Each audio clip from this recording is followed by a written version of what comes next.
Chinek mo ba kung yun ay nagkaroon ng permit? Sapagkat hindi naman na-reclassify. Agricultural nga yun eh. Pagka mayor ang gumagawa, hindi kayo kumikibo. Pag yung mga ibang locators doon, kahit na na-reclassify na, hinihingan pa ninyo ng confirmation of reclassification paulit-ulit. Hindi mo man lang chinek. Di ba parte ng trabaho mo yun kung merong lumitaw na pasilidad, chinecheck mo kung merong building permit or fencing permit. Thank you very much, Mr. Chair. Mayor Ponsalan, during the last hearing, from insinuation from this representation, I asked you whether you contemplated to resign as mayor of San Simon, and you replied that you were thinking about it. Is that correct? Or you thought about it?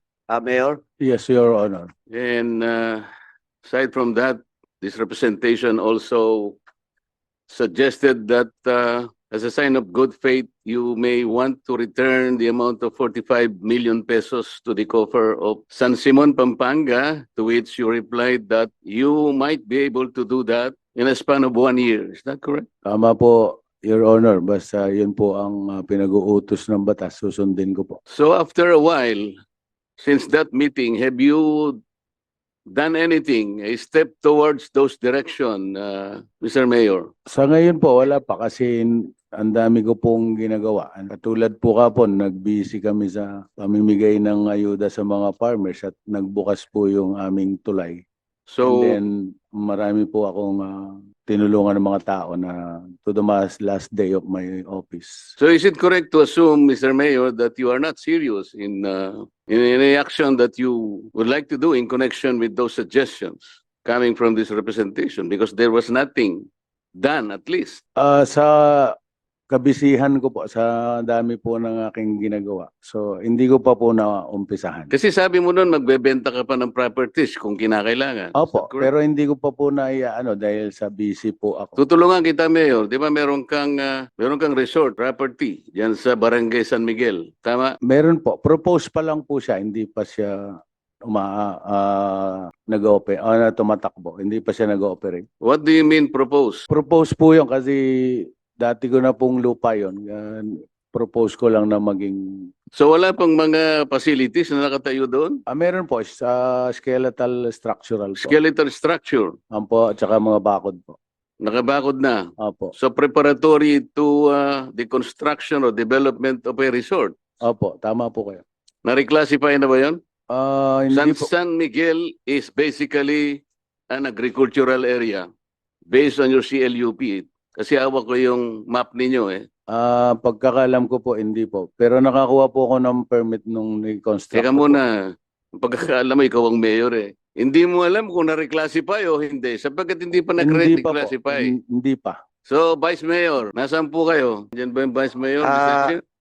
Congressman Dante, the Vice Mayor sent us a letter to be excused in today's hearing kasi Yep. kaka-assume niya lang this is the first day that he assumes office as the acting mayor. Because Mayor Secretary. Punsalan just received his preventive suspension for 60 days yesterday? Yes, you're correct. Okay. Meron po bang Sangguniang Bayan members dito? Take a Alam seat. po ba ninyo na hindi pa nare-reclassify yung proposed resort area ni Mayor Punsalan? Mr. Chair. Good morning po. Ako po si Councilor Randel Bondo. Mr. Chair, Wala pa po kaming alam na.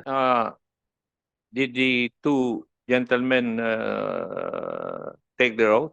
Yes po, nag-vote na po. About po sa tanong, wala po kaming na-encounter na na-reclassify po yung property po ni Mayor. Hindi niyo man sinuggest kay Mayor na bago niya bakuran yun o magtayo ng ilang pasilidad doon, kinakailangang ma-reclassify muna yun? Sapagkat ang San Miguel ay agricultural area? Your Honor, nung pong naging councilor po ako, naka-establish na po yung structural po. Kaya hindi ko po alam na kung na-reclassify po yung property po niya. So wala kang alam na na-reclassify? Wala po. Kung sa bagay namin naman ni Mayor, hindi pa nag-reclassify. Engineer Bonus, paano siya nagkaroon ng, paano niya nabakuran yon? Actually po, Your Honor, nadatnan ko na po yung Anong nadatnan mo? yung pong dati, prior to my nakabakod na po, matagal na po yun. Chinek mo ba kung yun ay nagkaroon ng permit? Sapagkat hindi naman na-reclassify. Agricultural nga yun eh. Pagka mayor ang gumagawa, hindi kayo kumikibo. Pag yung mga ibang locators doon, kahit na na-reclassify na, hinihingan pa ninyo ng confirmation of reclassification paulit-ulit. Hindi mo man lang chinek. Di ba parte ng trabaho mo yun kung merong lumitaw na pasilidad, chinecheck mo kung merong building permit or fencing permit.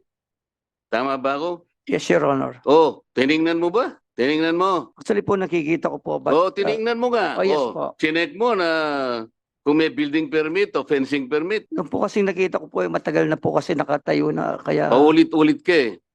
Ang tinatanong ko, chinek mo. Oh, wala. wala.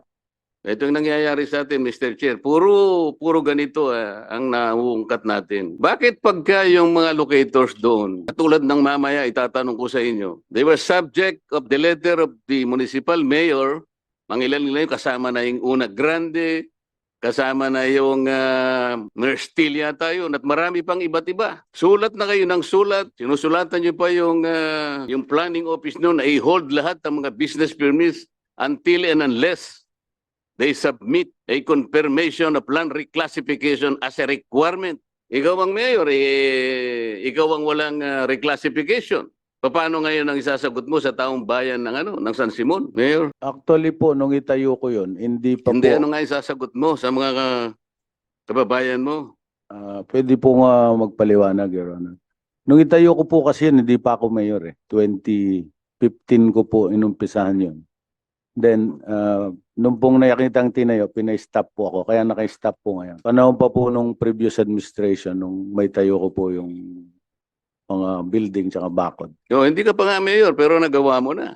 Kaya nga po in-stop ko dahil binawalan po ako. In-stop mo lang, ba't di mo inalis? Ba't di mo tinanggal ang mga bakod at saka yung mga pasilidad nilagay mo? Sapagkat agricultural area yun eh. Sayang naman po yung mga naitayo. Nasasayangan ka, pero yung paglabag sa batas, hindi mo nakikita? Kaya nga po ako tumigil dahil pinay-stop po. Hindi sapat yung i-stop eh. Kailangan tanggalin para ipakita mo na sumusunod tayo sa batas. Ito kasi yung nakalagay sa stationery mo eh. Doon sa kanina ay natumbok na 5 samples ng construction contracts na dumaan sa iyong opisina. Yung 5 na yon, sample pa lang yon. Marami pa ako makukuha. Iisa lamang ang nagnotaryo dun sa 5 kontrata na yon, kasama yung kontrata ng Viking. Napatunayan na natin nung nakaraan na yung kontrata ng Viking na pinalit mo sa Ping-Ans ay ninotaryo rin ni Oscar B. Collis. So kasama nung 5 pa na pinakita ko nung nakaraang hearing, iisang tao, di kuno ang nagnotaryo, si Oscar B. Collis. Si Oscar B. Collis is non-existent, bogus na tao kung sino man. Ngayon, ang itatanong ko sa iyo, sino ibang inuutusan mo na magpanotaryo sa taong yon? Kung tao man yon. Actually, Your Honor, Wala na yung actually kasi hindi man actually ito eh. being the back chairman po kasi, ang humahawak po ng mga documents is the back secretary. So, look out ko po kung mga minomonitor ko po yung trabaho ng back secretary. Sino nga nagpapanotaryo? Actually po, yung pong Actually ka na inutusan kasi po na namin actually. kasi through our back secretary, yung pong yung Romeo Dagdag. Siya yung nagpapanotaryo. Siya pong inutusan namin. Nasaan siya? Nandito ba siya ngayon? Actually po, namatay po siya last year. Namatay o pinatay niyo? Hindi po. Kanino siya? Iyon ang palaging, Madam Koa, ano bang dates lahat ng mga kontrata na yon bago pa namatay yan? Yung isa po na Kailan namatay? Ay, hindi ko po alam kung 2023 po. July 28 po yung notary po. No, July? isa po. Yung isa po, July 28 po. 2020 po. 20? 20. So namatay siya 2023. Yes, Your Honor. Ngayon, palagay mo na namatay. Magkano ba yung average na cost ng pagnonotaryo do sa mga kontrata na pinadaan mo sa sa opisina mo?